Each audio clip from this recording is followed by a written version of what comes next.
Hello and welcome, everyone. This is your host, Barbara Jean Lindsay, and you're listening to the Cosmic Oracle Show.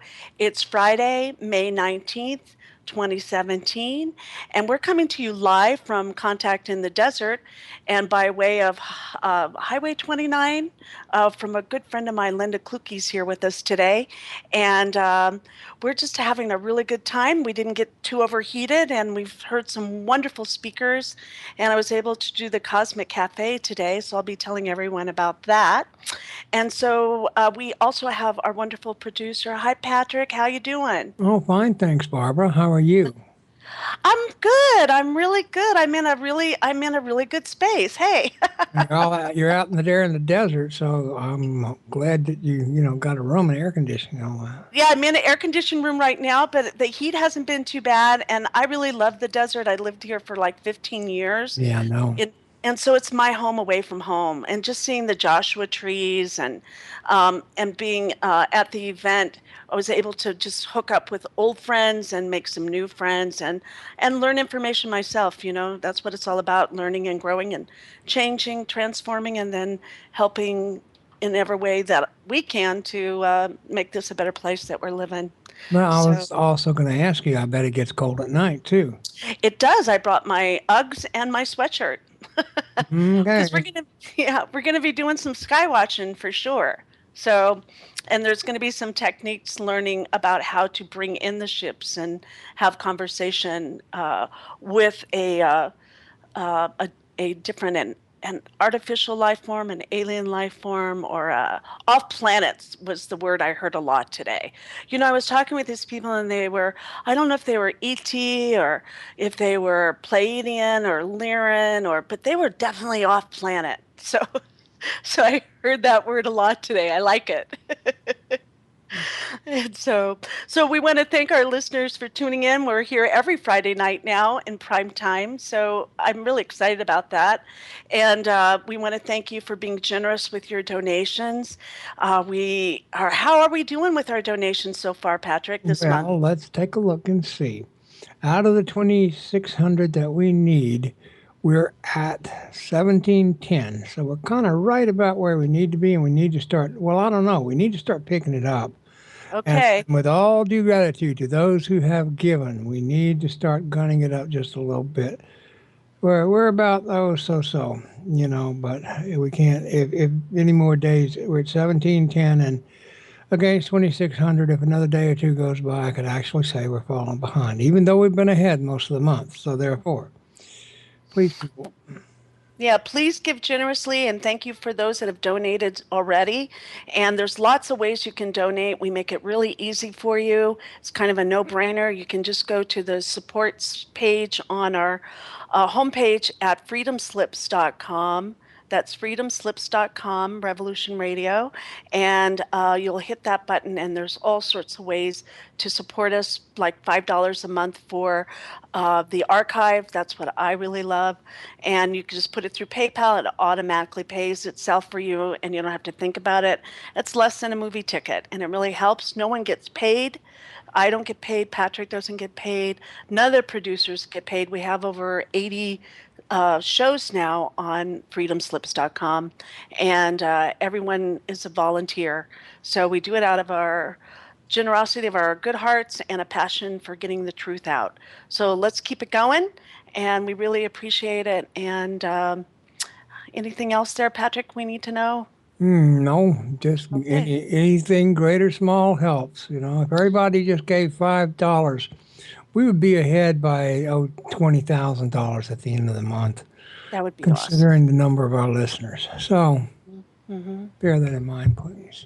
Thank you. Well, part of the work that we do here on the Cosmic Oracle Show is since my NDE and now a contactee, that was over 25 years ago. I really have dedicated this show to holding sacred space for people who've had experiences and for people to call in and talk about those experiences. Today, we're going to do something a little bit different.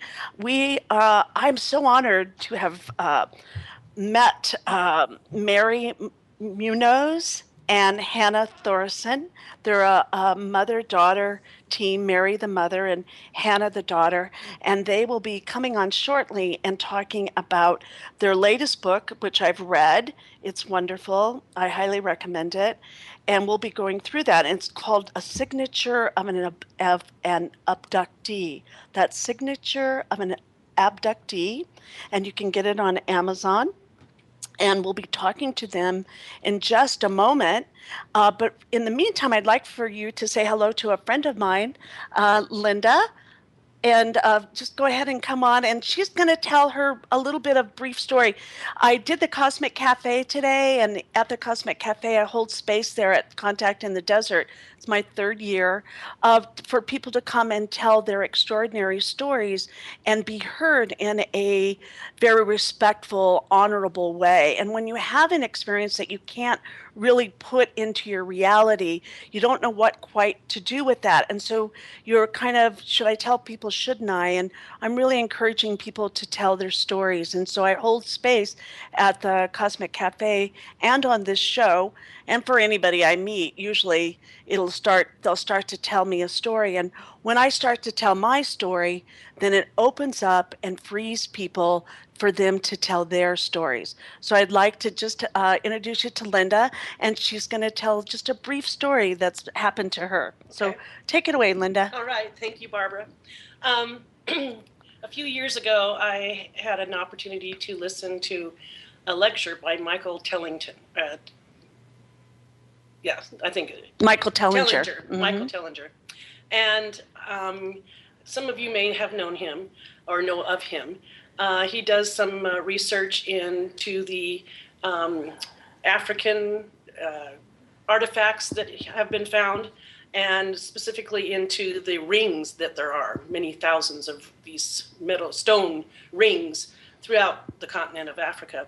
And a fascinating lecture. I mean, he went really into detail, giving lots of documentation and backup, and I was so impressed by this. I bought a bunch of his books, and I went home that night, and he was talking about the Anunnaki being our ancestor race, who established the human race. And I thought, well, I wonder what it would have been like to have lived during that time.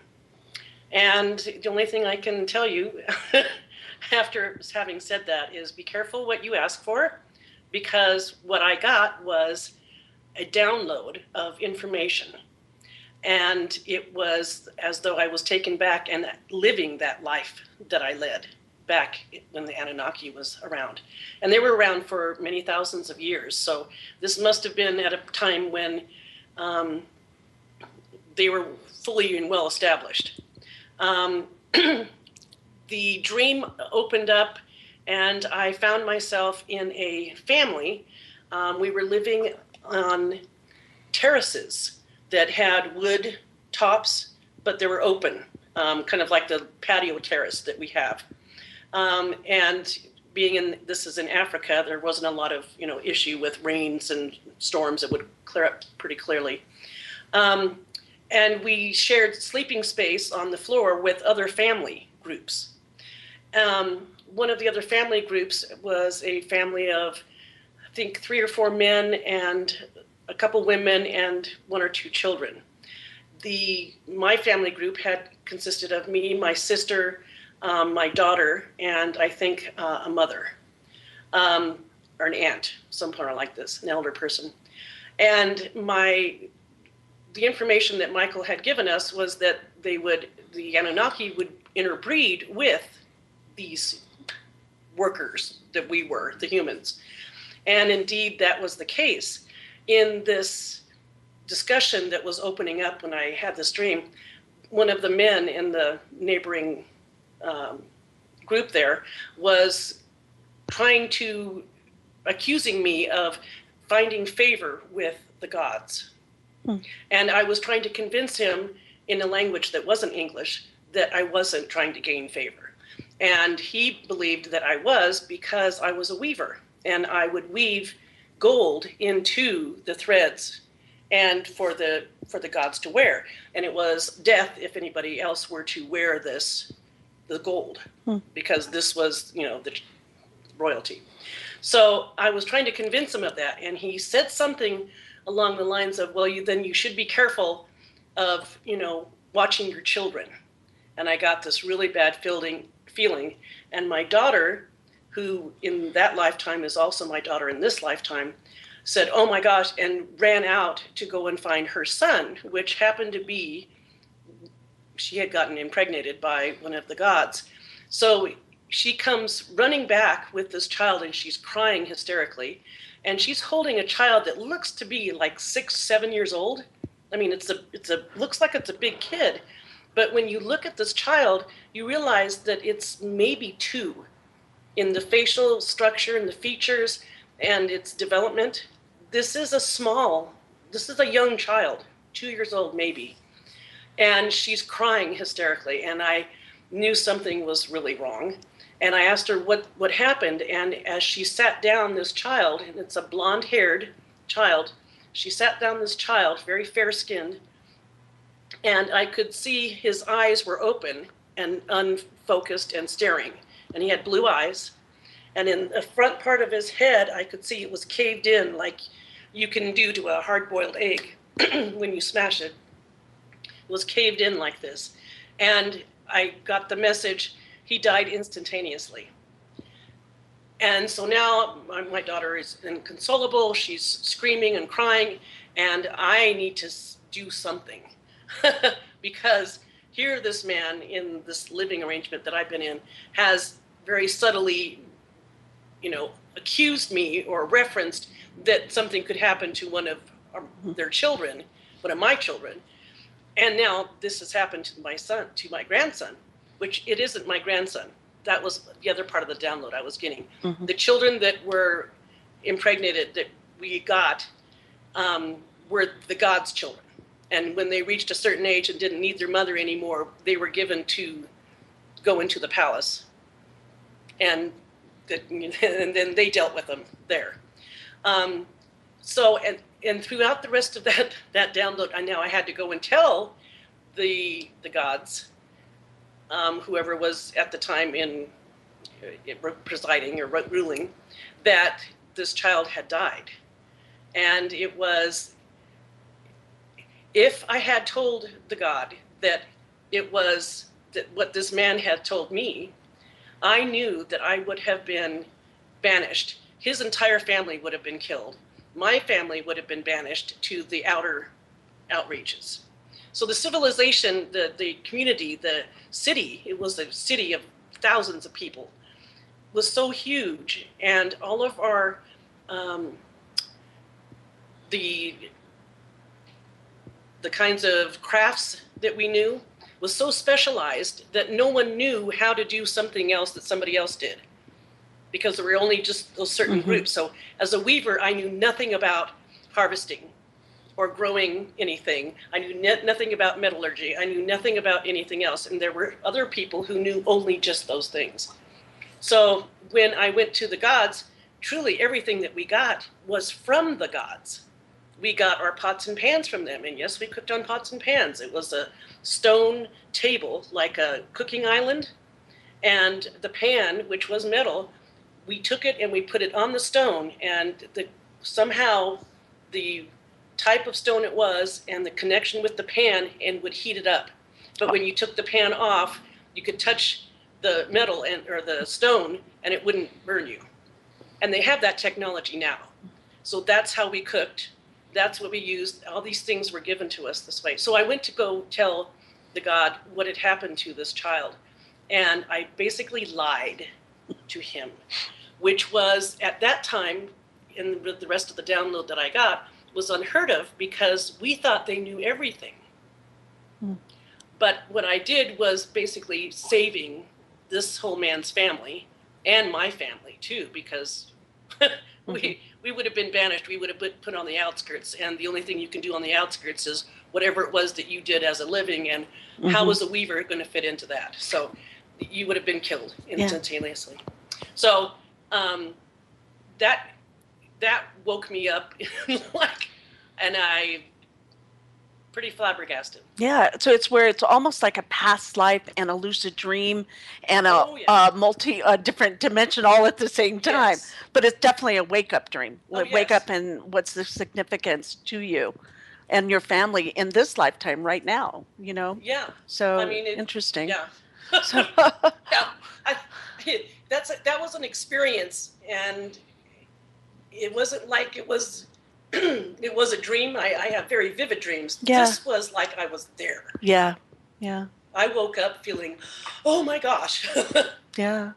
Well, thank you for sharing that with Yeah, us. thank It's you. important. And we don't know which way it's going to come or how that communication is going to become. So if we can just keep our minds open to how it's going to come and then what to do with it. And by telling your story each time, it becomes a little bit more real and you get to own it and work with it. Something maybe you didn't think about before pops up while you're telling your story, you Yeah. know, and so you get healing and it becomes more real and then you can use it. Yeah. So, well, thank you. Definitely so. Well, thank you for being here today and sharing your story. Welcome. Thank you. And so we're going to now bring on Mary and Hannah. And are you guys there? Are you on the air here with us? Yes, we are. Hey, welcome the two of you. I'm so excited to have you on the show. We've been talking back and forth for a while. I met and Mary, am I butchering the last name? Is it Munoz? Munoz.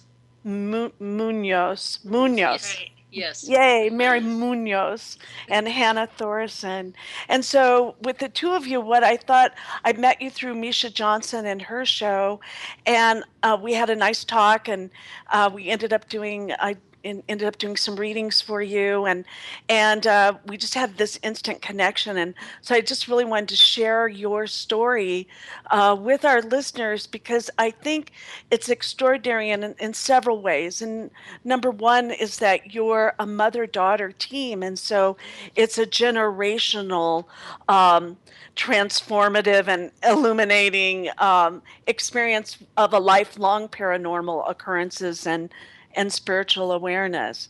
And so I think that's an extraordinary in its way. And the other thing I really liked about your book that you just put out is called The Signature of an Abductee, Guidebook to the Extraterrestrial Phenomena Through the Generations.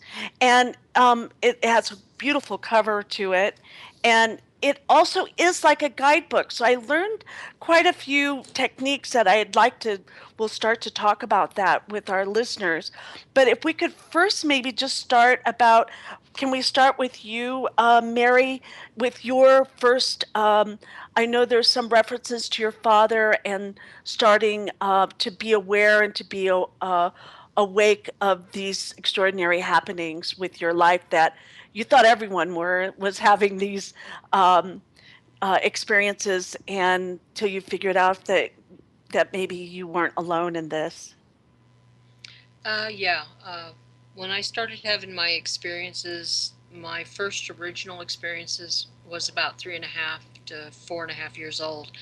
I was unaware that I was actually experiencing because at the time, nobody in my mom's side of the family had these experiences.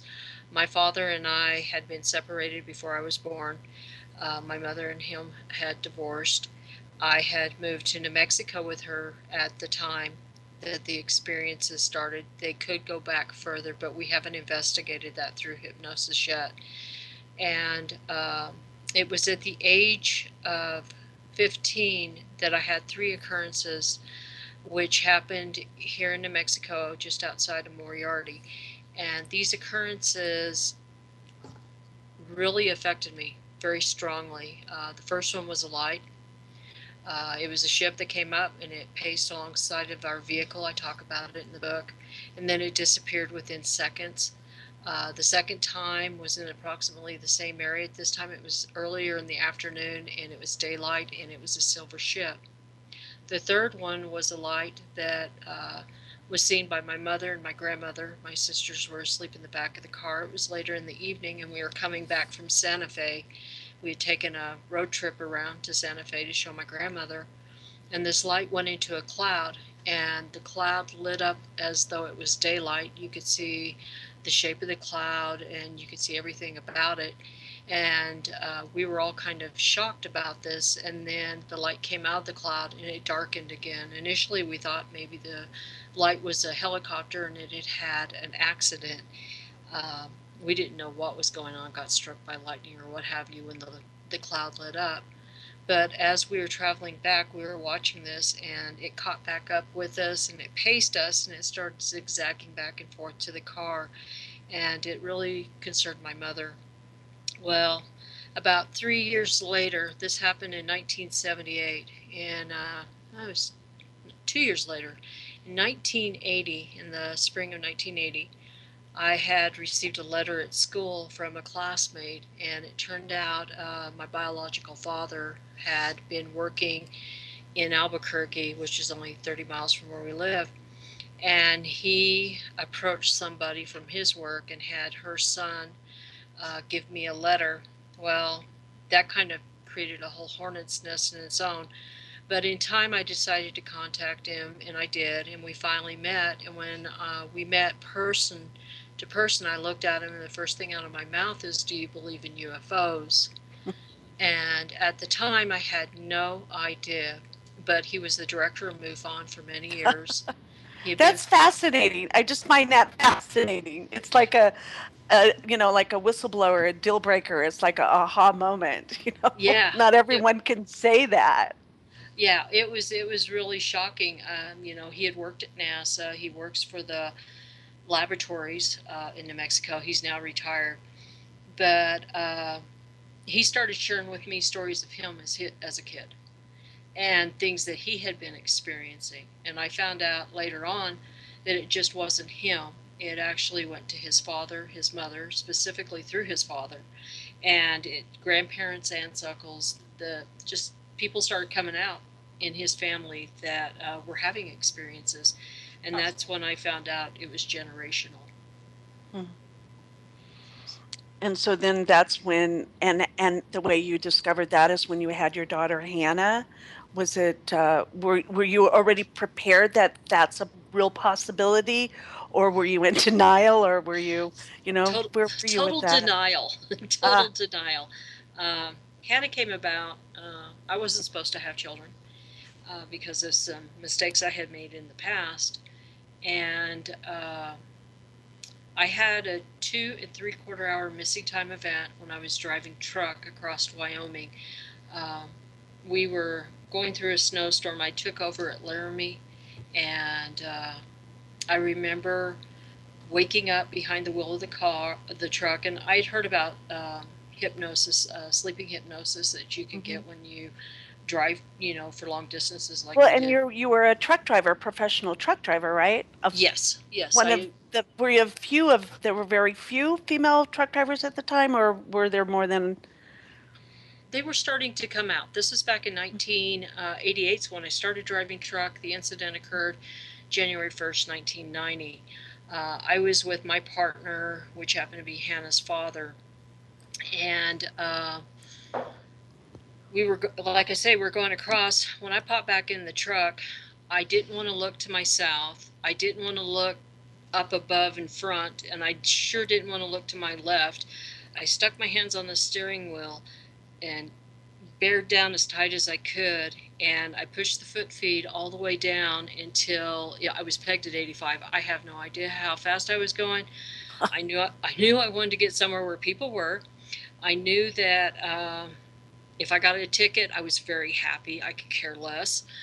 I just wanted human interaction at the time, so I drove to the Can near. I ask you why you felt the need or the urge to have that? Is because you knew something happened, but you didn't know what, or? Yes, I Hmm. knew something had happened. I didn't know what. I didn't understand it. Uh, it was kind of scary to jump back into this truck on the interstate, going 70 miles an hour, not recognizing or realizing that you're driving a truck, not knowing where you had been. It Okay, just, so it's like an out-of-body experience in a way while you're driving, and you've driven thousands of miles. You're a professional driver. You knew how right. to drive, and then you found yourself suddenly out of the body and then back in the body, not knowing where you are. Am I getting that right? Or Well, I don't think I was out of body. I think the whole entire vehicle had been taken up just taken? Mm-hmm. because, in effect, if I had been out of the body and somehow the vehicle had been controlled, we would have made it to our destination close to being on time. I was 30 miles away from the destination when I found a truck stop, and I had lost 2 hours and 45 minutes of time. Mm-hmm. And so we disappeared somewhere, but I didn't know exactly where, how, why. I was concerned. My ex-partner, Hannah's father, is a non-believer. We had heated discussions in the past on things I had seen with him in the vehicle. And so at that time, I decided I'm not saying a word to nobody.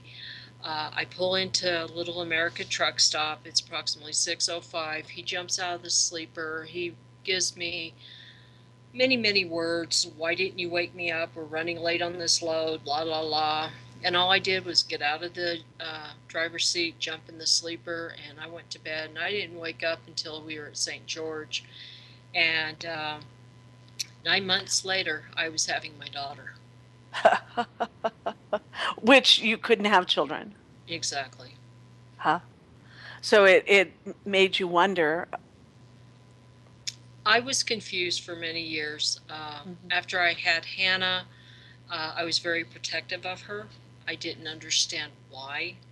I didn't know the complexities of the UFO phenomenon in my life and other phenomenon that was going on. I didn't understand about psychic abilities. I was basically listening to my father all those years because I always thought he was the go-to guy, and I was never given anything more than, yes or no answers to questions I had. There was no explanation. In 2001, with my now husband, who allowed, he was really supportive, allowed me to go see a hypnotherapist for regression, and I started learning a whole lot. And it's been 16 years of information that I've slowly learned to change my perception, understand the situation, and grow as an individual. And really have it a part of your life instead of trying to put it in a box outside your reality. Instead, you chose to open your mind and research it. When I read your book, there's a lot of research, and not only research but experiential as well. So the combination of those two is it's the truth comes out. So it's I really applaud you and your daughter for coming out, and writing a book's a big thing because you can't hide anymore. Not that you were hiding before, because I remember reading in your book you were ahead of in New Mexico for the MUFON, was it? I'm not No, sure. the New Mexico UFO Paranormal Forum, we were some of the original, actually the original 7 members that it started. It started with a friend of ours, Mike Wazowski, and he got together Leslie Gunther, Gloria Hawker, Norio Hakawa, my husband, and Hannah and I, and we were the original group. Yeah. So that's a way that you got to learn and expand and grow and exchange information. And then can we from here then how did you raise Hannah, or Hannah, maybe we could switch to you, and how was it living with a mom who had had this experience and thought, or she knows that you came from a place and a time that she couldn't quite um, put her finger on. Well, it was definitely reassuring. I have to say, having the support of a parent is key to this phenomenon because, you need support. Because as a young child, you see it as this is happening to you. You're not lying about what you're experiencing. You're not making these things up. But most individuals wouldn't, accept that, and especially sometimes parents. And with mom, she had gone through very similar or almost exactly the same thing as I have. And so she was able to put her 2 cents and help guide me through what I was experiencing, from all that I can remember from the very first. It's Hmm. been around my life my entire life. So having that support system there was very useful and very helpful, and I do appreciate it very much. So you didn't have to fight it or deny it. It was just there, and so you could work with it Exactly. and I was build and you have a relationship with it, a beautiful, almost a symbiotic relationship with it, right? If you started right. that way, it's like breathing, or something like that. Maybe not Exactly. that much, but But kind of like that. It's like, oh, how are you having breakfast? I think I'm gonna have some eggs and some toast. And hey, how was that abduction last night? How did yeah. that go for you? Yeah, You know, that's exactly how things go in our household. Actually, we wake up and we're gonna be cooking breakfast, and we're like, "Did you have a dream?" Or, "Well, you know what? Something happened last night." That's how it is in our house, because it's an open subject. We don't hide this stuff from us or from each other, because we know that's happening. yeah, So so you can support each other, and then you can connect some dots that way too. And it can come in a dream space like Linda's yes. too. It can come in all sorts of forms of communication. Yes, and as you have probably read in the book, I realized that our dreams are not exactly the way we see them half the time, because I was having a dream of a person, and to make a long story short, she was sitting right across from me, and she was telling me things I would do, and I was disagreeing, and I was like, no, and I looked at her and I was like, this is a dream. So I grabbed her neck, and I woke up, and I'm grabbing a neck of an actual ET in sleep paralysis, mind you. And it was one of the hardest experiences, trying to get out of that, trying to get a hold of what was happening. And, from that experience, I realized that our dreams are mainly altered sometimes. And, okay. It's interesting, isn't it? And that the more you can practice with this awareness, the more control you actually have in that space that you didn't know that you had. Has that been your experience? Yes, actually, yes. I've come, because I think I have such a well understanding of what's around here. Um, I've been able to look at things differently in my dream, and I've been able to understand things in my dream that most people will be like, "Oh, okay." Um, so yeah, Yeah, so you're building an awareness there, and in that awareness then comes energy, which comes power. So there's more yes, power. You're getting more powerful as you experience and are open up to it, and each time you get better. It's almost like learning how to dance, or riding a bike in a way. You're not so good at the beginning, but the more you practice it, you get really good at it.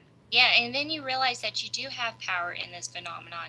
A lot of people think, "Oh, because I've had this experience, I can't do this, or I don't have any control." Well, no, you do have control. You just got to make your conscious reality, or even your subconscious reality, realize you do have control. You have the right to say no. You have the right to say yes when it comes to this phenomenon.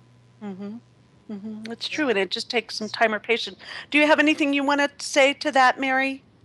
Well, she's 100% right. And I think opening up the door and allowing her to accept what was going on in her life, to understand what was going on in her life, and allowing her to be her and use the power that she has within and strengthen herself, has allowed her to be able to accept this differently than most people that I know.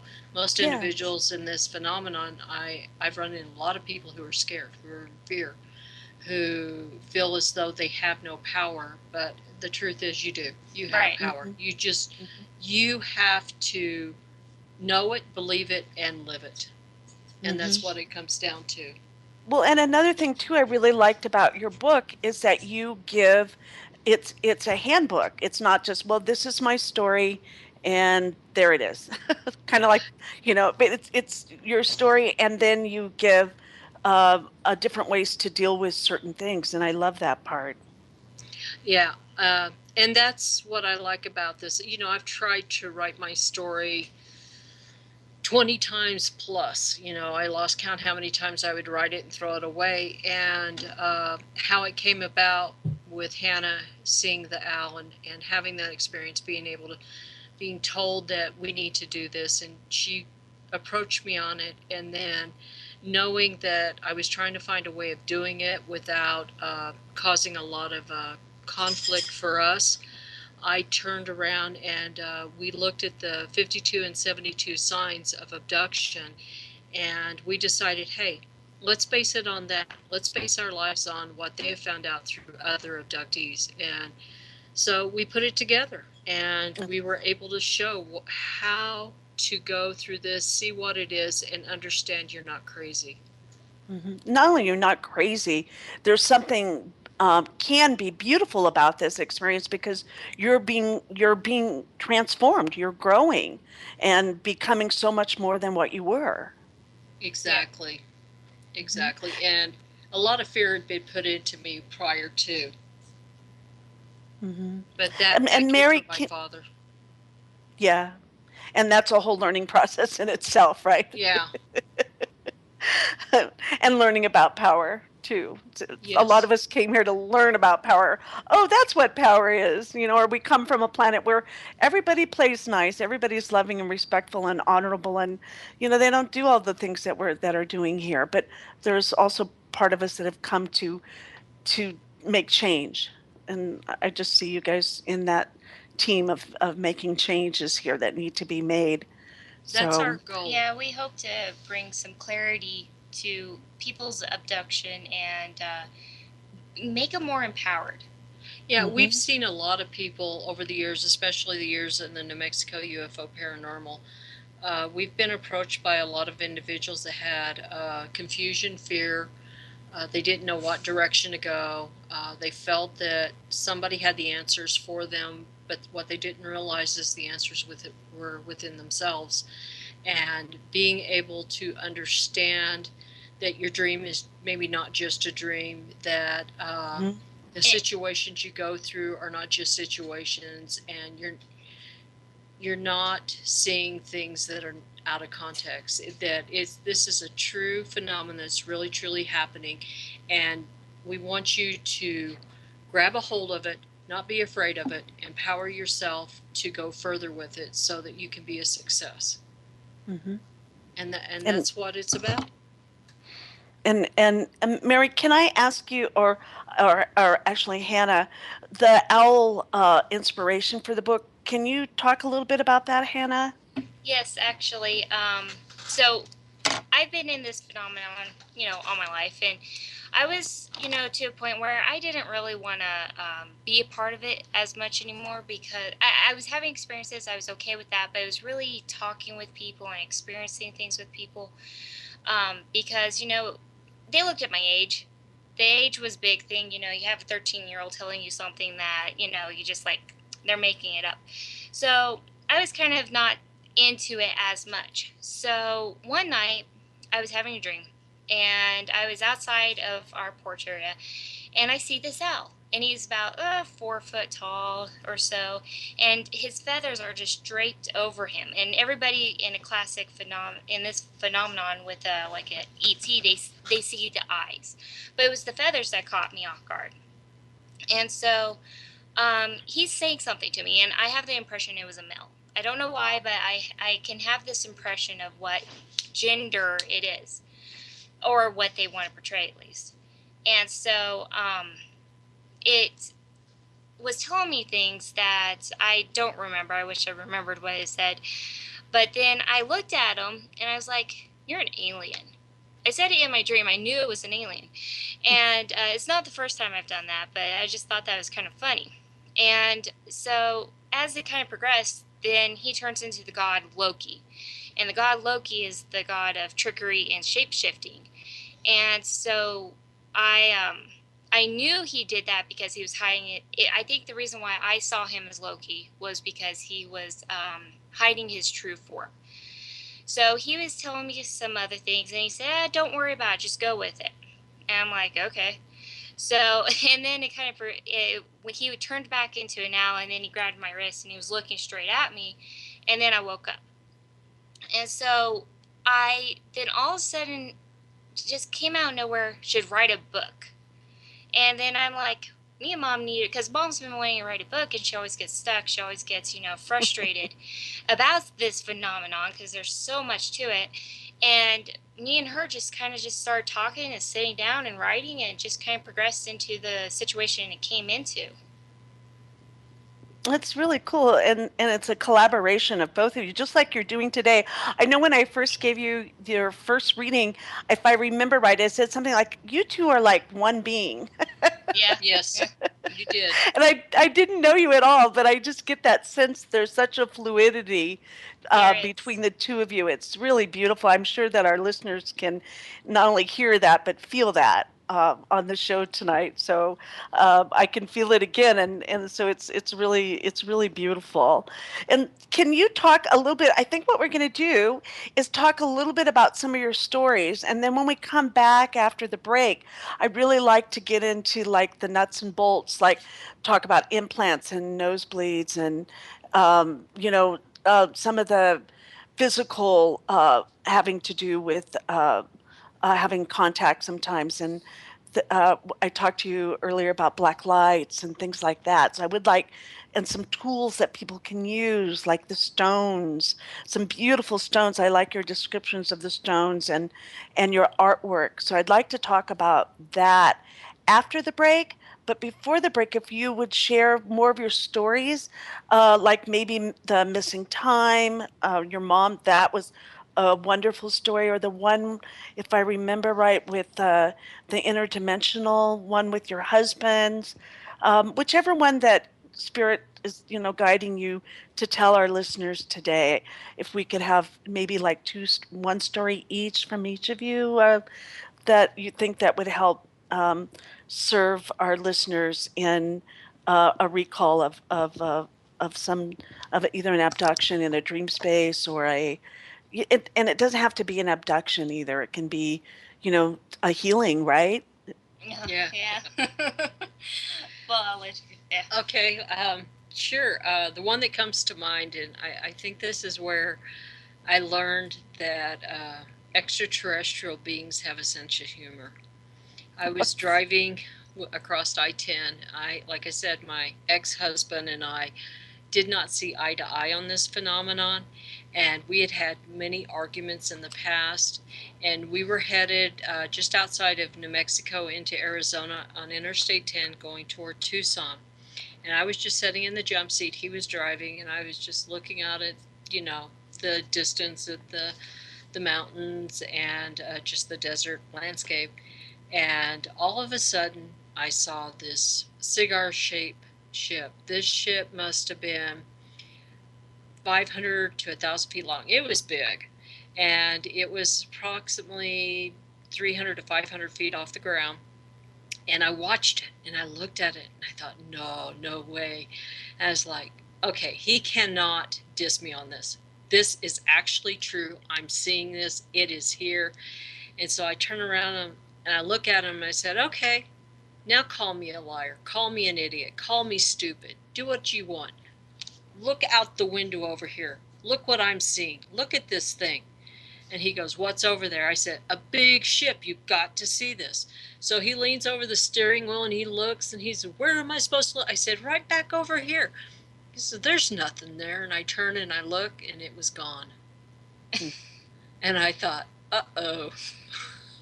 I quietly got up and went back to the sleeper.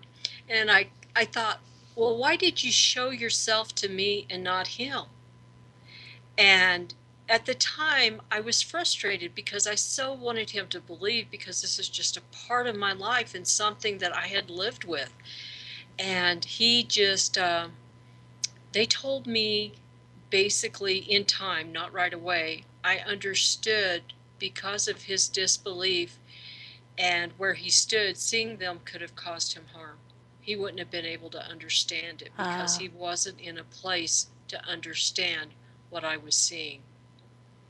And so they protected him in a way. They protected him, but they wanted me to know, hey, we're here. Mm-hmm. And we can show ourselves to you at any time.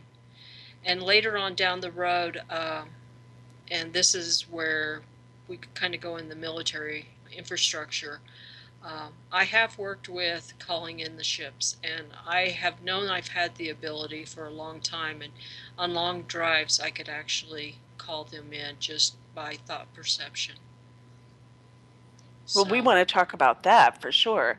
After the break, would you want to, you and Mary, I mean, you and Hannah want to bring our listeners into how to proceed with calling in a ship? Yeah. Oh, that would be wonderful. That would be wonderful. We got 10 minutes for the break. Okay. Yeah, I think before we go, I'd like to hear, do you want to tell a story, Hannah, or do we want to work with calling in the ship this last 10 minutes? I'll leave it to you two. It's up. Do you want to? It doesn't matter to it's me. not very long on how to call them in. I don't think. Let's do that. Let's do that. Okay. Let's go ahead and let's say I'm a beginner. I've never had an experience, but I really want one, I think, but I'm not sure. But I'm not sure. I'm reading our list, some of our listeners right now. And so what would be the safest way? It's, and I say that with total respect to everything, right? Because I've been around, but for them to this is a new phenomenon. How do they protect themselves and feel like they could actually call in the ships? Number one, how to, and number two is why would they? Well, there's individuals. I have a friend, and she is searching. She's been following this phenomenon forever, and she would like to have an experience and have the ships called in. And the first question that anybody should have to themselves is, why do you want to do it? Do you want to do it for spiritual reasons, for enlightening reasons, or do you want to do it so you can make money off of it? And it's where your heart is. You just don't want to go out there and start playing with this if your heart's not in the right place.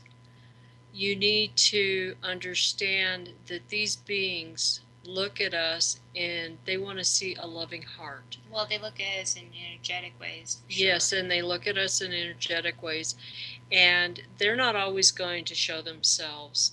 Like with my situation, I saw the ship, but my ex-husband didn't see the ship. Mm-hmm. There's times when Hannah has seen something and I haven't. And it's very specific to the person. Yeah. So. And that's not unusual. It's not unusual at all for someone to get the whole download and the person standing right next to them didn't even see it or didn't even get it. Right, didn't get nothing.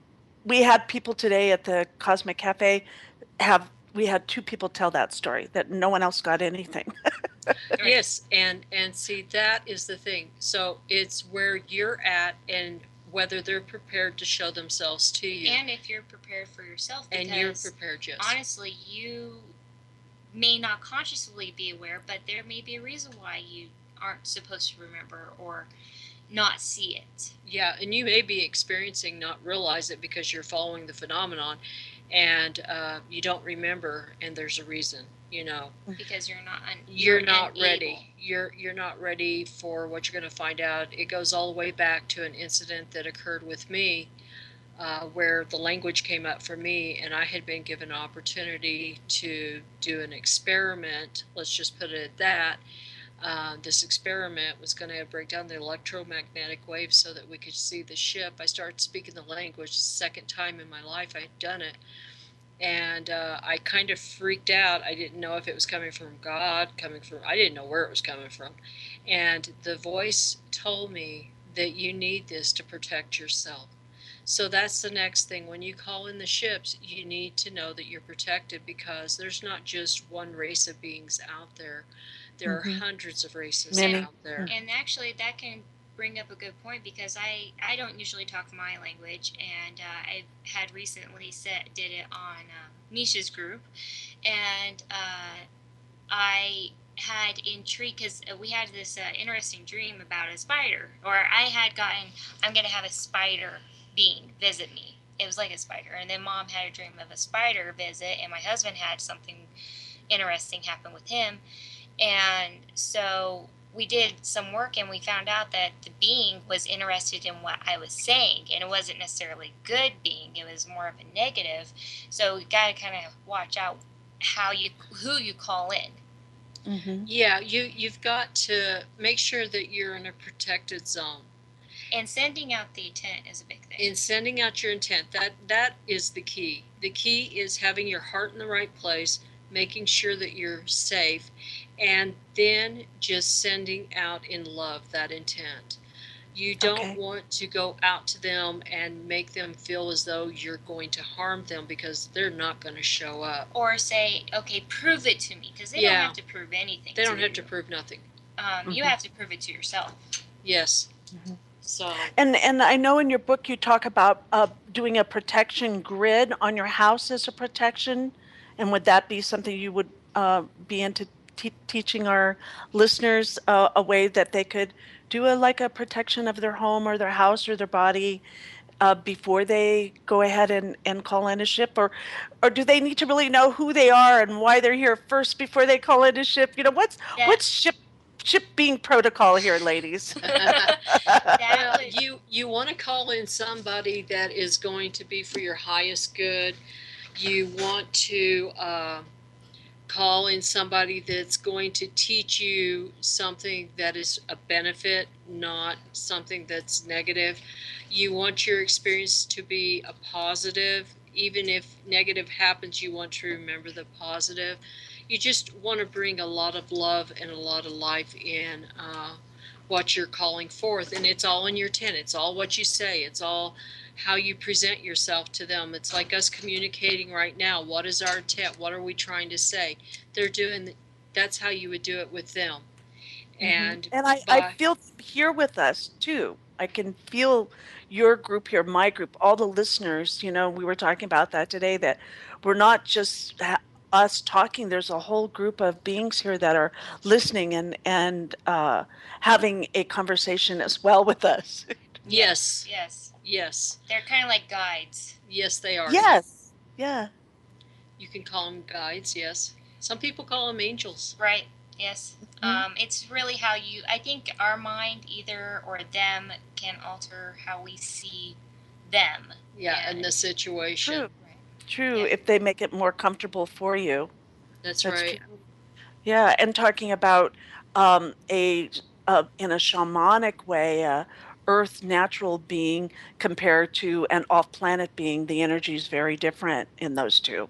Yes. The vibration. Yeah, even though people do consider like fairies, gnomes as an extraterrestrial. I mean, in a book of fairies, they even consider ETs as fairies. So I do. I love that. So yes, it's a wide, spiritual and scientific, and all this. It goes hand in hand. It really does. And we're all learning as we're going, right? We're all having this experience. All the humans. It's available for us to explore, and that's what you guys have been doing for quite a while now. So I really want to thank you for all your work that you've been doing, not only for yourself. It's more, I mean, you have your personal journey, but it's also what you're doing for service for humanity and the future generations. Thank you. Thank you. Thank you. Thank you very much. We want individuals not to be afraid. We want individuals to look at it in a positive way. Be careful, but be positive. Don't, not everything's a conspiracy, and not everything's out to get you. Not every corner is there a boogeyman. I was raised with the concept that the boogeyman is everywhere. You got to watch out what you say and do. I was trained to live a very conservative, very fearful life, and that's not what we need to be doing. We need to look at this world as an experience that goes beyond our everyday. That there's so much around us at all times. And like you two have had each other, and then your beloveds with you as well, and so you have this kind of a community or a tight group. So would you suggest if you're calling in ships maybe for the first time, it might be good to do it with a group that knows what they're doing, or Yes, would that actually, Yeah. I would have to agree. Doing this by yourself sometimes is a intimidate? little, yes. And if you aren't comfortable and if you want more training, there are people out there who train and do these things, and you can learn how to do it. And having a group of support systems can definitely help. And in a group situation, you're going to have individuals that are going to have similar memories as you have. And it's that confirmation for you. It's also the knowledge that you're not the only one by yourself in the middle of the field, in the middle of nowhere with, 100 miles to the next house. Been there several times. And go ahead. Oh, I'm just thinking about, I can see you guys when you're going to be calling in ships at the conference that you'll be doing in July, the UFO Watchtower. Yes. The Cosmic And that's Highway. July 28th through the 30th, and it's the Watchtower Conference. Is that what it's called exactly, or? It's the UFO Watchtower. It's the Cosmic Highway 2017. We actually have a website that the listeners can go to. It's UFOWatchtowerEvents.com. And And when we come back, we'll talk about the Watchtower event coming back up, and we'll call in some ships, and we're also going to be talking about all sorts of wonderful tools we can use. Stay tuned. This is your host, Barbara Jean Lindsay, and welcome back to the Cosmic Oracle Show. And we have two amazing guests with us this evening. We have Mary Munoz and Hannah Thoresen, a mother-daughter team who have had extraterrestrial experience through generations of experience, and they write about it beautifully. And there's beautiful art and tools for anyone who'd like to learn more about the signature of an abductee, and that's the name of their book, Signature of an Abductee. And we have with us on the air, we have Mary Munoz, and I'm saying that wrong still, Munoz, and Hannah Thoresen. And I want to thank everyone for listening to Revolution Radio. And we are still the #1 listener supported station radio in the world. And we're thankful for that because of your generous support. And we're only here because of you and your generous support over the years. And now this month, too, we could really use your generosity and donating to the station here. And you are the major part of our continued success at getting the truth out. So thank you to all those who have given generously in the past and all of those that will give generously today. It's easy. Just go to freedomslips.com and hit that support button and give generously. And we really, really appreciate it. And so welcome back, Mary and Hannah. And we would let's see if we could, let's just do a synopsis of briefly, if there are listeners that they are together and they get a group together and they do want to call in some ships. They've decided, yes, they're in a good space, and yes, this is a good time, and we'll go out, let's say, find a nice dark space without the energy of the lights, city lights, and commune with the stars a little bit. And do you do a little prayer? Do you do an intention? And then do you call them in with like oming, or do you call them in by chanting? Or could you give us a little? And I know when you go to the Watchtower Conference, I know that you and Mary and Hannah are both going to be speaking there this year. Is that correct? Yes, we are. Yeah, yeah. And a part of that experience is to have an experience, hopefully, by you spend some time in a UFO watch. Is that correct? Yes, every year at the UFO Watchtower, there has not been a year that has not had at least one or more sightings. Or experience of some kind. Yeah, some experience. And because we're having Misha Johnston, who's going to be doing the CE5, I'm pretty certain we're going to have experiences. Well, I know you write about these experiences in your book. You do a beautiful journey of the experiences, and I know you write about a couple of the experiences that you had at the previous Watchtower events, right? Yes. Actually, Yeah. one of them was prior to her having any conferences. That was the first one in 2000, September 3rd.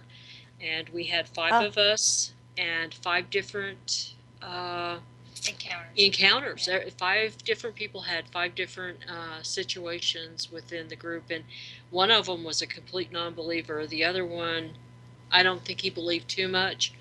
But the rest of us did believe.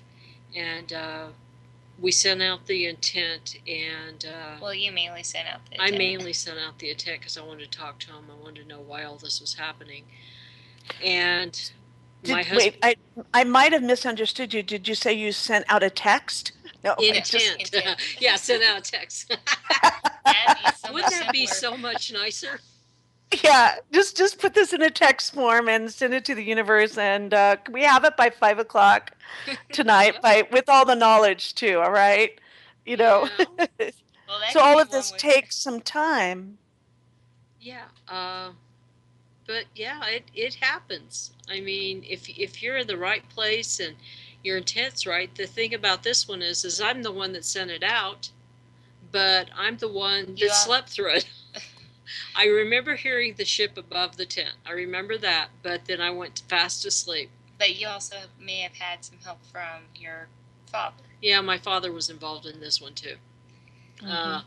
He was one of the individuals. Basically, we found out about the tower after we had taken my husband's, one of his kids back home from a summer vacation. And we were coming back. He had gotten the Rocky Mountain News and saw an article about the UFO Watchtower. I had read Christopher O'Brien's book, so I knew about the San Luis Valley. My husband and I decided, hey, let's go. Let's check out this place. We drove over. We met Judy, an amazing person to meet. Just hit up an instant connection, and found out she had camping, found out she had already had some campers have experiences. So we drove back to New Mexico, called up my dad, said, oh, you got to see this place. We're going to go up there, and this is what's going on. He said, are you sure you want to, hear from an ET? And I go, yeah, I do. I want to talk to them. I want to know what's going on and why. He says, let me see what I can do. Well, a few weeks later, we're up there. We all go to bed. It's late at night. And sometime after midnight, and this is on September 3rd, I hear the ship. I go back to sleep. Then about 6 o'clock, 6 o'clock in the morning, we start waking up. And Hannah and my nephew were talking. And he's the non-believer. And they were talking about what they were hearing. And he said, did you see the roulette wheel above the tent? And we're like, no. And then he heard the chattering. He saw the wheel move off to the side. The Chico brush come through, lit up through the tent. And then he looked over and my husband was gone. He was outside of the tent, but the tent door was closed. And then my husband wakes up a little bit later and he says, I had the weirdest dream. And he starts explaining what he saw. He was standing outside. There was a ship that was approximately 30 feet in diameter, approximately 6 feet off the ground. He saw little white ETs jumping around, some taller white ones there. They had green eyes. And he had asked them, a question. They all kind of turned and looked at him. And he thought that was curious. Well, after Judy opened the tower, we were so excited to go tell her. Turned out her son saw the orb above the tower fly off that night. And he had gotten up to go to the restroom and he saw it. So there was 4 of us in the tent plus him. That was the 5. And then That's my father, cool. my father said afterwards, told you I could do it. So take it as is. It's nice to have the confirmation with so many different people where you connected all of the dots, and that's the beauty of people getting together, telling their stories, talking about it, and then we can all grow. It's awesome. And Yes. I know you have this story in your book too. I read it's a great book with many, many stories of your experiences. And can we shift a little gears now and go a little bit and talk about the physical body and some of the experiences that are common and that people have, let's say, or maybe common's not the best word, but a lot of people who have had experiences for a while, they'll have like an implant or a nosebleed or some unexplained marks. And also, Patrick, we have a caller, don't we? Yes, we do. And I thought the Let's, phones wouldn't work, but what do you know? I They're know, that's working at awesome. So, 619. Hello there. okay. Oh, hi. This is Janny. Oh, hey, Janny. Hi. Hi. Welcome to the show. I guess you're over in the desert, right? Yes, at the Contact in the Desert. Yeah. Oh, where are you sitting in the picnic table or? Yeah. No, I'm actually with a friend of mine, Linda Kluke, let me have her hotel room, so I'm sitting in air conditioning. Oh, wonderful. Well, So I just am calling in just for the heck of it. I'm Are we talking about certain subject matters? I'm sorry.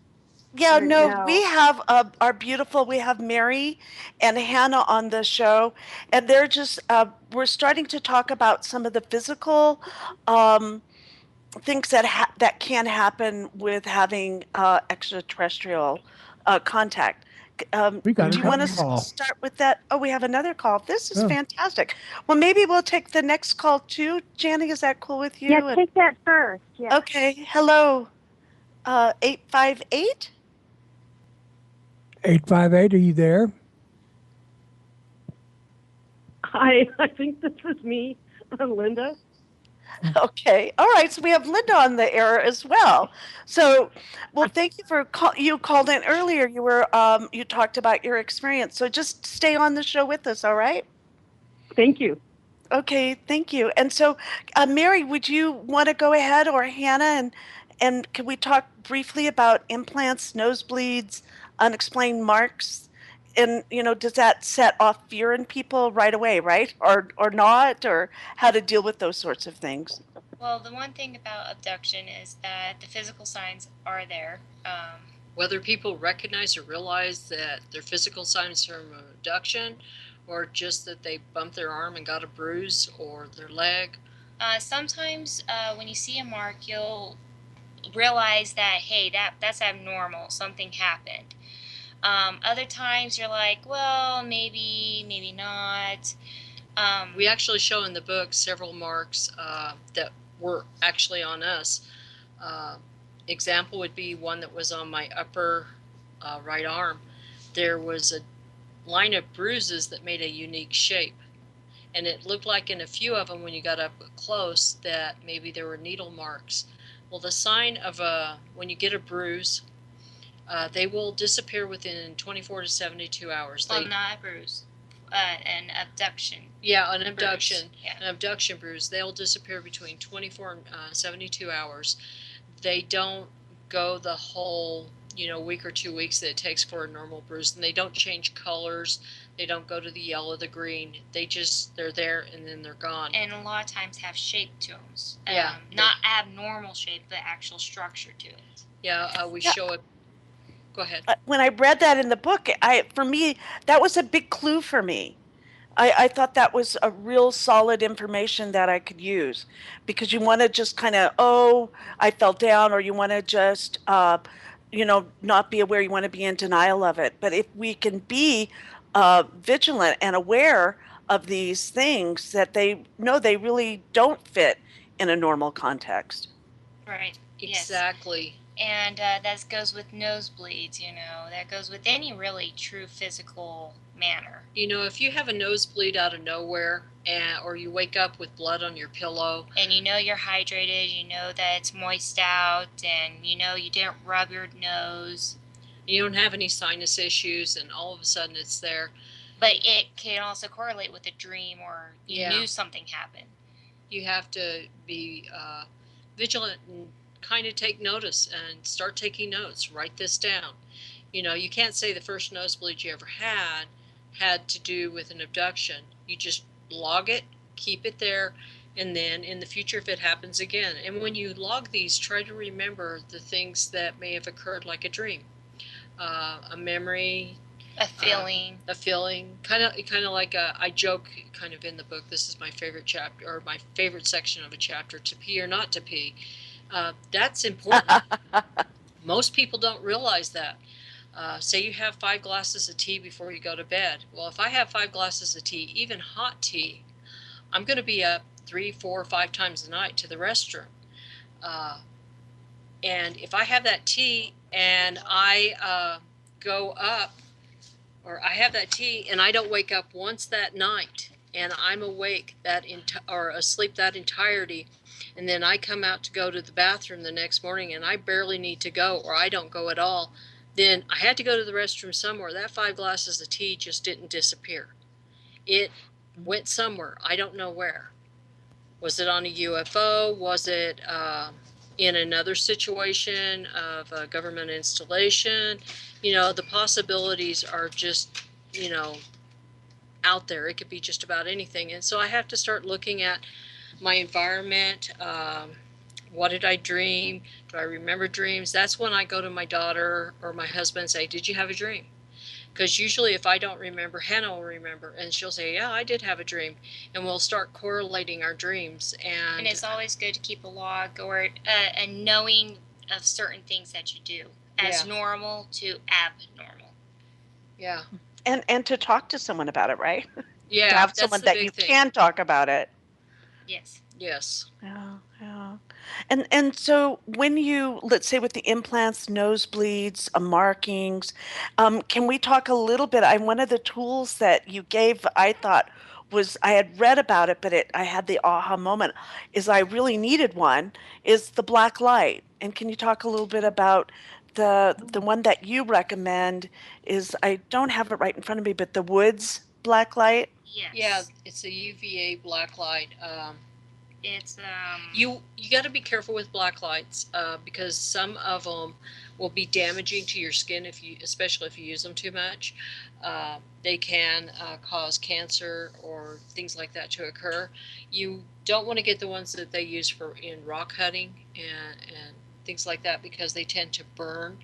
But we do say to get a UVA black light. It is William Woods was the creator of it in 1903, and they actually use these in dermatologists' facilities to be able to look at the skin and see the pigmentation, see what's going on, and be able to see things that our normal eye can't see. And the black light is wonderful. We found a 6-inch fingerprint in green on me right after an abduction. It happened, and we used the black light, and we're able to validate what I remembered or what I had seen that night. Mm-hmm. So it's a really good tool, and I think you have that photo in your book, don't you? If I remember right, there's a photo. Yeah. Yeah. How can you deny that? It's right there. You know, it's in your face. You can't unsee it. Right. And one of the things with the black light is because you get around chemicals and things like that. Usually when it comes to an abnormal mark of an abduction like case, usually the bluish purple color has a tendency to be more government, and you can't wipe it off. Now, if you see orange, I know some people say that it is extraterrestrial in nature or abduction, but we found out mainly that it is chemicals like soap or other like Windex or something like that. And so if it doesn't wash off, then that's an indication that, hey, something, and they'll disappear within the 72-hour time frame. That's very important. When you use the UV black light and you go to try to wash it off and scrub it off and it stays there, then it's not soap, it's something different. And then you have to start questioning, well, what is it? Right. With us, we were told the extraterrestrials normally leave the green color. And it's just something from the chemicals from their skin when they're Right, the interacting with oils. you. Their oils are interacting and leaving it. That's interesting. And I talked with you both before the show that I bought my first black light thanks to you and your wonderful book. And it was delivered, and I brought it to Palm Springs and used it with my friends. And we were able to find something that was unusual on her ear, the lobe of her ear. And I didn't find anything, and my other friend didn't find anything. But our friend who was doing it just to be nice, we're the one. She's the one we found something. So it was Yep. interesting. Yeah. Yep, that happens. Sometimes even in abduction cases, when you know you had something, sometimes you won't have any marks. Yeah. Sometimes it'd be a complete surprise because you'll be like, I didn't have anything weird, but I checked myself and oh, there it is. And see, I had an experience where I had the abduction. We saw the mark on my arm. And so the hypnotherapist wanted to check Hannah and my husband out, and they checked him. Nothing on him. Checked Hannah. She had something around her neck But that was I don't holding her remember down. anything. But she has no memory. But I'm the one that had the memory. He didn't even know anything occurred. And yet the physical evidence, and this is why the police use these, is that it showed other evidence that we don't see with our natural eyes. Mm-hmm. And we're able to see and And validate it's something happened. And it wasn't just me, it was Hannah too. She was involved. Yeah, it's a really good tool to have in a handbag for this sort of experience and this phenomenon. Yeah, I'm going to bring mine with me everywhere now. So like always make sure you have your camera or your video camera. Yeah. Make sure you have your Right, and flashlight. charged, right? Right. I would like to segue to something that I read in your book that I for me was important to talk about, and that is the probability or that energy that comes through that can be very overpowering that says, don't talk about this. Right. Yeah. I know that very well. Can you comment, both of you, about that, please? Basically, when I was first approached to talk at my first conference, I was in fear. I felt like if I talked about it, I would be in trouble. And every time I have gone to a conference or started talking about it, I had this overwhelming fear. Well, in my case, it went even deeper because I'd always get a phone call, and this phone call would always come from my father, and I always felt as though if I talked about it, something bad would happen to me. And he would always use a trigger word, and he would always, this one person, he'd bring up the subject. And that's when we kind of get into the darker aspects of the phenomenon. You know, the ETs are one thing, but there's a whole other aspect to it, and that's the shadow agencies, as I call them. Yeah, could you tell us what a shadow agency is? I've heard the term before, but I don't have a concrete definition of what it is. They call it shadow government in some arenas. Some people call it the skunk work. Some people call it the black projects. It can go by many different names. It is the things that they do that are not reported in normal channels, that basically have a mind of their own and can do whatever they please. Mm-hmm. And then how do you protect yourself from something like that happening? Well, there's many avenues. More so, emotional strength is a big thing because it's very hard to say that you can stop something because honestly, we haven't had very little success with stopping an abduction on either end. But we've found ways of helping our emotional states and it not to affect us, like with using crystals or using affirmations, using, different things that we do explain in the book to help us out emotionally. Yeah. And you have, I loved your section in your work with herbs and stones. Yes. Certain stones for certain things.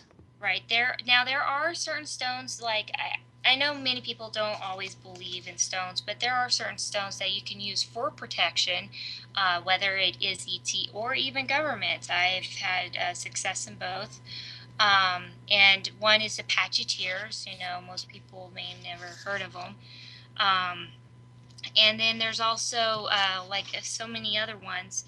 And then there's stones for communication. And like we explained in the book, we had gotten this beads of blue apatite, and I don't know if I'm pronouncing that right exactly, but it was a beautiful stone. I didn't know why exactly I got it. I just wanted it one day, and find out that we started having ET experiences. Well, with those ET experiences, I looked up what the magical or spiritual property of the stone is and found out it helps with ET experiences. Yeah, another one that I actually purchased, it was at a shop in Albuquerque. I looked down and I said, hey, I want that alien one. It was a moldavite. And it was literally almost in the complete shape of an alien head. And after I brought it home, I slept with it that night, and I had this overwhelming aroma of flowers in the room. And I had no fear, and I just felt like I needed to sleep. And the aroma stayed for some time, and I had an experience that night. I can't tell you. I have a feeling it was a mantis ET that I was connecting with. I've been connecting with them for some time now, but it was just a loving, loving feeling. It just felt right. And so you kind of go with what you're guided to use. You have a beautiful list in your book about crystals, all the different crystals and different stones to use for different things. And I think it's just a wonderful tool for people to use. And then can you talk a little bit about the herbs like the angelica or catnip or kava Yeah, kava or myrrh or sandalwood or I like yeah. corn root myself, but Actually, I do too. Actually, yeah. A lot of times people don't put in the connection with plants of anything because usually it's just plants. But there's a wonderful book called "Secret Life of Plants" that explains how plants have an energetic energy about them. But these herbs that I listed help with connection with ETs, like basil helps with reptilians, catnip, go figure, felines. You could probably ha get ha. just the logistics of what some of these do. Sandalwood helps just kind of heighten your psychic abilities, so you can connect on more of an etheric or even other realms. Um, you know, Many people talk about. Um, the satyrs or centaurs and from a different world, which I didn't realize until much later in life. But savory can help you connect and communication with that. And what you would do with these herbs is, meditate with them. Either burn them, which you want to be cautious with some of these. You can eat them. You can just have them in a pouch and have them underneath your pillow. And doing so, you need to put your intent of what you want these to do for you, but it can help increase the possibilities. Opening the doorways Right. of And the possibilities. You just have to be prepared for what happens. right. And you can use sage like to cleanse out the space. Many practitioners of any kind really Mhm. use it to cleanse the space. Well, it works with also communication of good ETs and help kind of cleanse out negative ETs that might be there. Yeah, I'm going to kind Yeah, of jump. okay. Go ahead. I was going to say, I'm going to jump back to the stones real quick. A lot of people get Okay. smoky quartz for protection, but what they don't realize is smoky quartz brings in extraterrestrials. Yes. So if you think that you're going to use smoky quartz for protection and protect you from these entities, it actually will increase it. So you got to be very specific on, like black tourmaline will help with that. Spinel, brown. You got to really look at your crystals and what they do. And your herbs. And we describe it in the book. Yes. You do, and you're a herbalist, correct? Correct.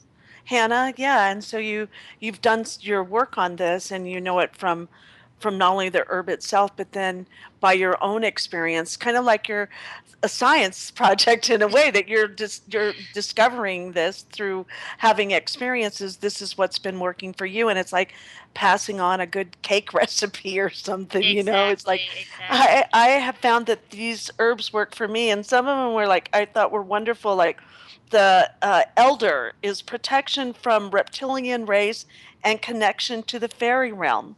Yes, yes. There's they used to put elderberry, I believe, in the windowsills to protect them from dragons, and I always consider dragons as reptilians. And so, and then it is connection to the fairy realm, because if you use it and if you do it specifically to a specific, you can actually see the fairy realm, the other realm that most people would say is like the fifth or fourth dimension, or Yeah. things of that nature. Okay, so we can use the tools that we've used for the physical body, and then we're working with the spiritual, with working with the herbs and with the stones, and then we can then work on spiritual awareness and building that up through reading and going to conferences and talking with people and telling our story. And there was one part, now that we have Janie on the line, she is a light talker, and so I know there's a part in your book about talking light language, and we got to that a little bit at the beginning of the show, but the difference between like talking in the tongues or talking an ancient language or just letting go and letting this energy come through you. And can you talk a little bit about your experience with that? Because Janny's been doing this for a number of years herself. Well, in 1988, I had been going for 3 days with no sleep, driving truck. Not a good thing to do. I had to get to a specific destination. I was in Ohio going over into Pennsylvania. And I just knew if I didn't do something, I was going to fall asleep and I was going to crash that truck, and, I could kill myself and my partner. And all of a sudden, this language came over and I started singing it. And I sang it, and it got me through the next 40 miles to the next destination. I stopped and I let my partner take over. Then the next night, I thought I would do the language again because I had such positive uh, effects from it. Well, then the next night I did it, but this time I was more coherent on what I was doing, and I saw the ET ship to my south, and I stopped it. I didn't bring it back up until 1998 when I had that offer, and it came over. Since then, I just speak it. I don't have to meditate on it. It just comes forward. Do you feel like it's a protecting thing that comes through, or a healing thing for sure, or how does it affect people around you, or how does it affect you? It affects me in a very positive way. The family used to love me singing in it on drives. It gave my husband peace. He felt very comfortable with it. I actually spoke it in a channeling group that I was a part of, and it brought somebody to the realization that they had been doing it all wrong, basically. Without getting into too much detail, it really affected this individual, and they had to come forward and say, I'm sorry. I'm sorry for everything that I've done, for, judging and this and that. But you also had the one that said it was a bad thing, right? Yeah. Well, I also did it in front of a guy. He wanted me to say it, and I said it. And he goes, stop that gibberish. I don't want to hear you anymore. And he basically walked away and he condemned me. But this is way before, this is back in the early 2000s. But he wasn't ready for it. And I don't think he was in a space for it. I think he was very closed off. And it may have affected him really bad. I didn't mean to. I got his permission. But not everybody's going to hear the same thing. So, can we talk then a little bit too about how it feels to have all these experiences and your feeling of being out of place? I think this is something that all of the listeners who have had an experience also feel this. And can you talk a little bit about that? Love her best self. Uh, Hello. be out of place in what sense? That you feel that you don't belong to the mainstream, kind of like you're, as a child growing up and you saw life a little different, a different perspective. Yeah, I didn't have any friends growing up. Uh, Mhm. it is really hard to communicate with individual people, especially friends. It was hard to make friends because you didn't know if you could trust how they would react to what you wanted to say And call you crazy. and call you crazy. And You find that you've had a little easier time though, Hannah, because of the openness in your family, though, correct, than your mother Yeah. Mary's experience, or it's a Yes. little easier on a scale from 1 to 10. What would you give it?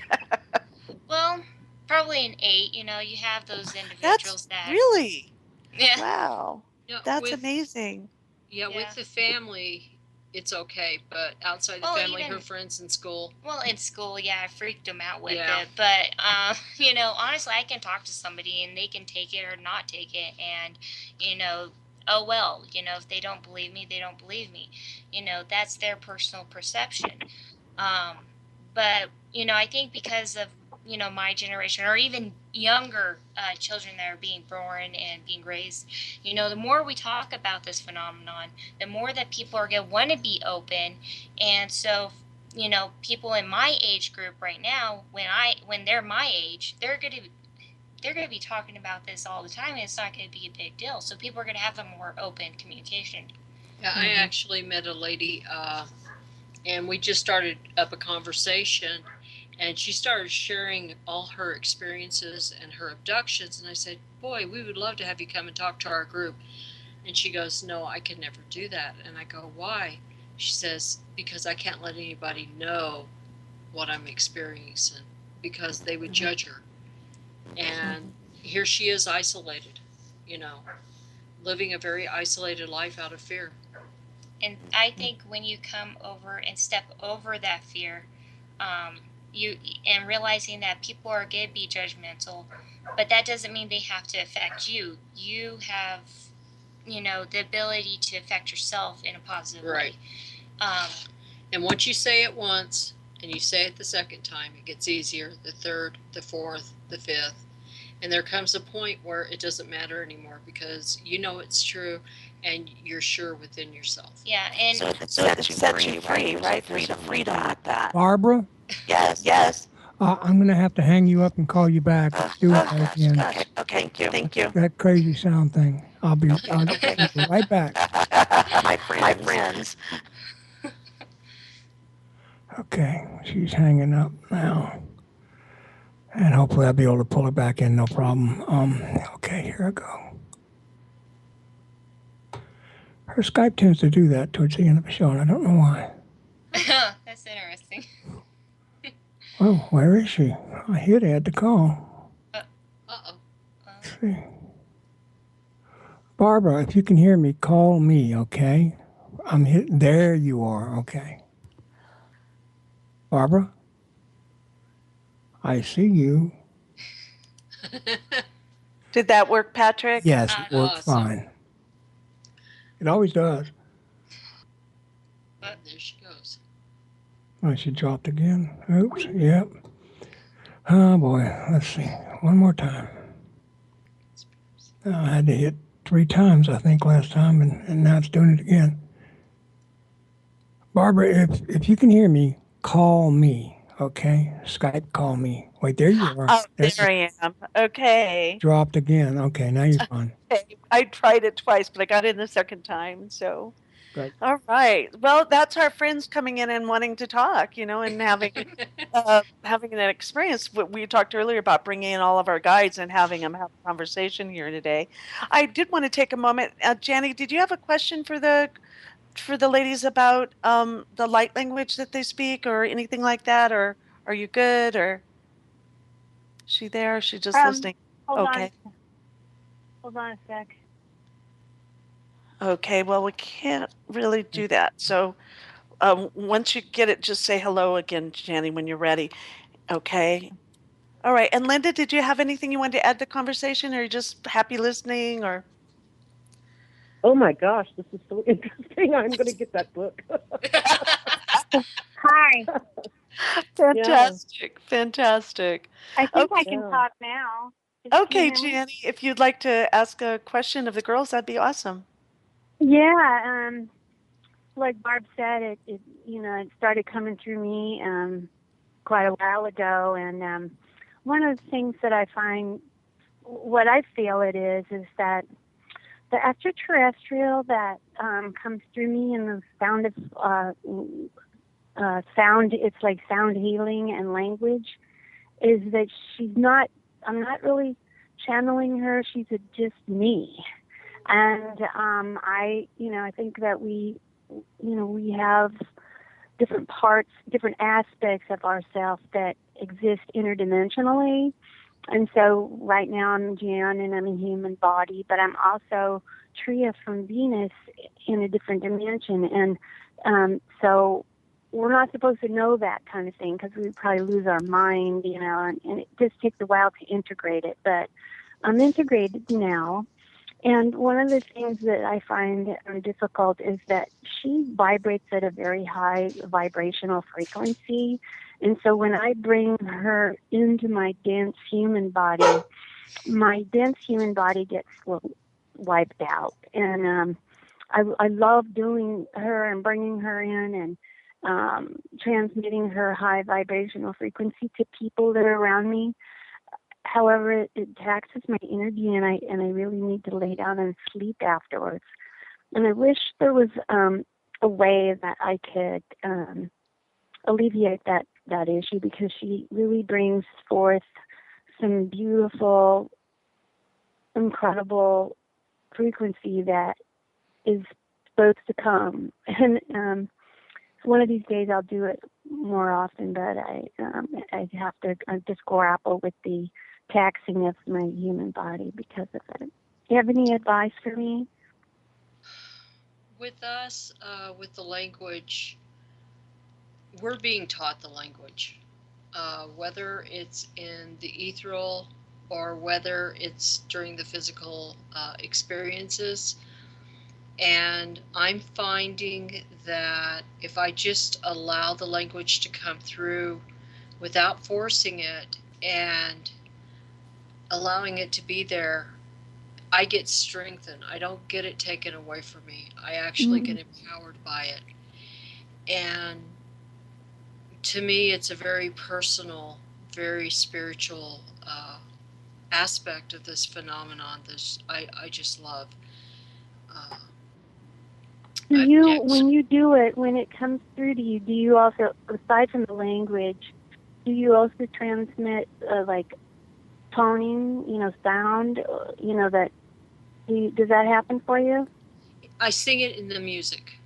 I can talk it and sing it. And the singing of the music it's almost like a lullaby sometimes. I know, Can it's you a do lullaby. that? Could you do that for us, Hannah? Or do you have, Mary, or would that, you have to get into a certain state first, or can you just go right into a light trance and do a little bit of that for us this evening? Would that be okay? Or I don't have to go into a trance. I just talk. Awesome. I love it. Could you do that for us this evening? We really like it. The language or the singing? Yeah. Well, yeah. Which one? I would like the singing myself, but let's ask you, what would you feel comfortable? What do you think the listeners would really like to hear from you?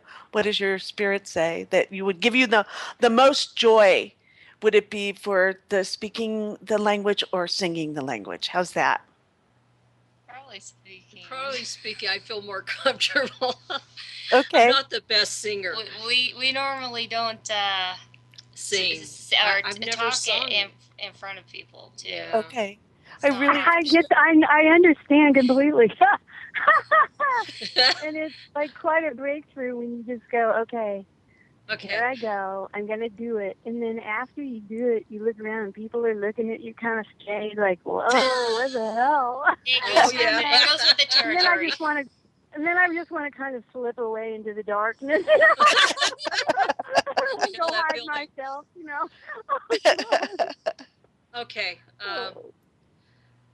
Ayamonia yosha hiatia koyanama oyata yara kila fopanyani ora yana siha pokaya. Okay. I sang it. Beautiful. Thank you. You did. I love it. Thank you so much. It's a wonderful expression, that can be healing. And I was thinking while you were singing that Hannah also does it in her drawings. When you buy this book, not only do you get the book with all of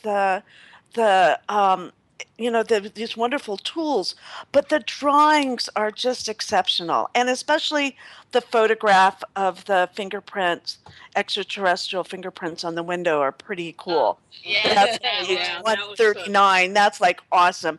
But I love your drawings and Hannah through all of this. And one of my favorite ones are the orange people, and I don't know why, but I love them. That's interesting. That I would have to say that's interesting because that one was in a totally good experience. Hmm. Um, but that doesn't mean that they weren't necessarily evil or bad. It's my perception during that time of what was happening. Um, so yeah. Yeah, I just the perception it's something with that they're working with you on more on a body level than on a information level. It's interesting. Isn't Yeah. all of it interesting, right? We'll Very. bring Yes. it on home. I mean, you can have the physical changes in the body, the mental downloads of all this information, so that they don't give you too much that your mind, folds. And then on a spiritual quest and what this does to your body. And so I think we'll start with you, Hannah. Um, what would you say to our listeners in just a few words about what on a what would you say to them about them also going on a quest to learn more about extraterrestrial, off-planet, or ET, UFO, whatever uh, whatever category you'd like to put that in? What would you like to say to our listeners tonight that comes up that you think that they should hear to help them on their way? Well, I would have to say number one is finding yourself. Um, really going within, kind of doing like a spiritual walk, spiritual path, finding what makes you tick, finding that core power within yourself. Because in this phenomenon, you're going to have a lot of hard knocks and a lot of uplifts, and you need to be prepared for yourself when it comes down to it. If you're already experiencing it, or whether you are trying to experience it, that's the biggest thing. um, just finding yourself in this phenomenon. And I think that's my biggest thing. Yeah, Um, because you can always go home to that, right? You can right, always go there. It's right. like a foundation it's like a fire that's within you that you can resonate with. Yeah, and always look at information. Don't go with just one person's information. Go with Exactly. everybody's information. A lot of people are be like, don't do the groupie thing. That's my biggest thing. Don't go with what everybody else is going with. Take what you hear from each person, even from us, and get your own analysis from it. And that right there will bring enough empowerment to you to where you have power. Yeah, you don't want to follow just one direction. Follow your own path. Don't follow somebody else's. Follow who you are. Right. And And if so you have to, you could be guided by your heart. That's what I see with the right. two of you. You have Yes. such big hearts, and you've been guided by that. Yes. Yes. And We don't follow one person or one direction. We just go with it. We take what we need. We assimilate it. If the stuff wants to come to us in the future, it'll come out. But at the moment, what we need to progress, we take that information in and then we go forward and we continue to work daily to make sure that we're following the correct path. yes, Sometimes Wonderful. we stray, but we try to stay the same. right. Well, Always thank you, perfect. ladies, for your transformative and illuminating evening with us here at the Cosmic Oracle Show. It's just been a joy to have you both on, and our listeners can buy your book, and that's on Amazon, correct? Is the best place for them to buy it?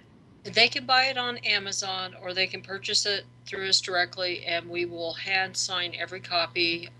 And you can go to signatureofanabductee.com. And then you Signatureofanabductee.com. I am looking at my signed autograph book right now, so you'll want one. and if you want to get it through Amazon Europe, right?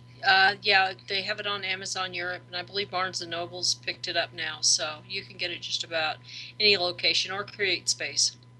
Great space. Wonderful, wonderful.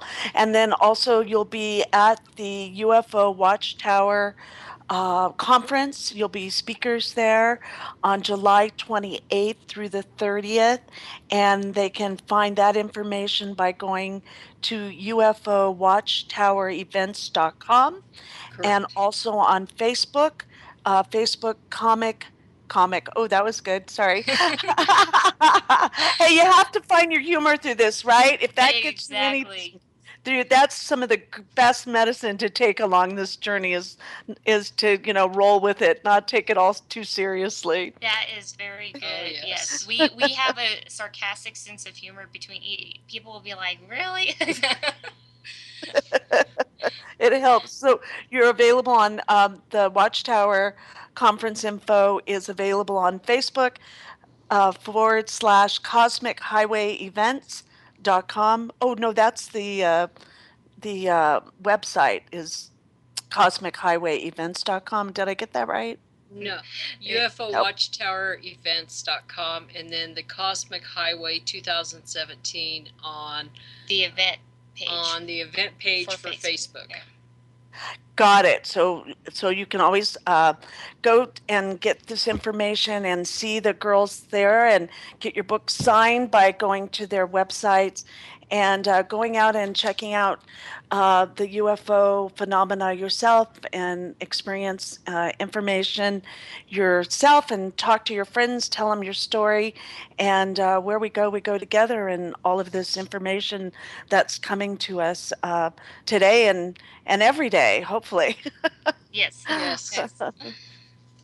And so, thank you again for joining us, Linda, and telling your story. Appreciate that. And for you, Janny, calling in as well. And for our listeners, you can reach the information for all of our speakers will be at the Cosmic Oracle Show on Facebook.com. So just go to facebook.com / the Cosmic Oracle Show. And also, you can go to barbarajeanlindsey.com. That's barbarajeanlindsey.com, and I'll tell you where I'm going and what I'm doing. And I'm really trying to get to this Watchtower event because I'd really like to meet Marion and Hannah in person this year. So who We'd knows? love to have you there. It's going to be a blast. It will. I think it just has a good feeling. There's something about it for me. It says, okay, Barbara, you should go to this one. And I don't get that all the time, but this one is like, there's something there. I'm not quite sure. So I guess that's following your heart though, right? Right. It's not all about in the brain and learning the information, but it's also we didn't talk about this, but in your book you talk about coincidence, all the coincidences that start showing up once you start living this life and letting go a little bit and learning and transforming. Yes. Yes, Yes. definitely. And again, thanks for everyone tuning in. We're going to be on every Friday night now. So it's our new time, and we're not going anywhere for a long time. So I'm really excited about that. So, all the listeners, thank you for being patient with our changes, but we will be on every Friday night. From who knows when, right? Till next time for sure we'll be on. And thanks, Patrick. Oh, sure, Barbara. My Okay. pleasure. And we were able to go through it. So and we got callers, so that's awesome. More than I Feel thought. Yeah, so I feel excited about that. Well, I'm going to go back to the Contact in the Desert, and I'll do my Cosmic Cafe tomorrow. So I did have a listener stop in today, so that was pretty cool. And so anyone else out there, if you'd like to come and see me, I will be at the Cosmic Cafe tomorrow at 2:30 at Contact in the Desert, and What we're will going you to have a be lot of doing? fun. What will you be doing? I'm going to be hosting the Cosmic Cafe. And at that, it's a place where today we had about 50 people. And I did the class actually with Misha happened to show up, and so did Janet a lesson, who also has a show here on Revolution Radio. So there were so many people, we went ahead and divided it into 3 groups. And it's a space just like the show that our Cosmic Oracle show here, people were able to tell their story. And for some people, it was the first time they were able to tell their story in public. And so it's quite cathartic, and people had a lot of healing and transformation today. And and so, okay. So thank you everyone for listening in, and thank you again, Mary and Hannah, and we'll see everyone next week. Have a great week. Thank you, Barbara, and Bye, thank you, y'all. Patrick. Yes, Mary. You're very welcome. Nice to meet you both. Thank you. Yes, Bye blessings. bye. Bye-bye. Bye. Bye, Barbara. Much love. Bye bye. Love to you.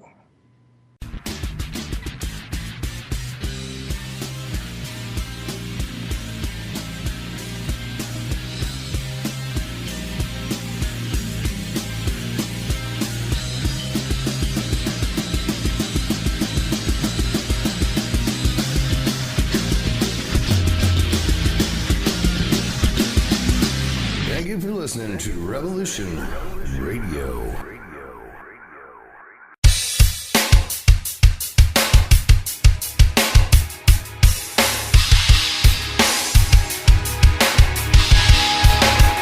Enter into a world unseen on Raven Star's Witching Hour. You will encounter eclectic topics from the realm of spirit brought into our matrix of truth. With your host, the Solaris Blue Raven. Solaris will bring you an array of unique guests covering topics from ghostly spirits to amazing anomalies, covert technology, UFOs, and shadowy global events. And that's right here at Revolution Radio, freedomslips.com, Saturdays, midnight till 2 a.m. Eastern Time. Revolution Radio, where information never sleeps. Let the magic rise.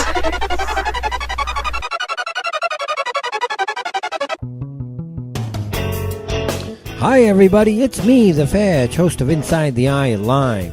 Before the Sunday mainstream media political pundit talk shows, there is Inside the Eye Live, where we break down some of the weekly mainstream media talking points before the talking points even get aired. Add in some entertaining stories, weather, cats, intriguing and informative guests, and you get one of the most listened to Saturday morning streaming media political talk shows going today.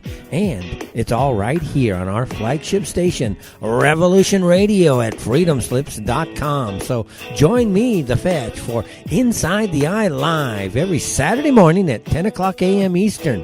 It is truly intelligent media for the politically aware.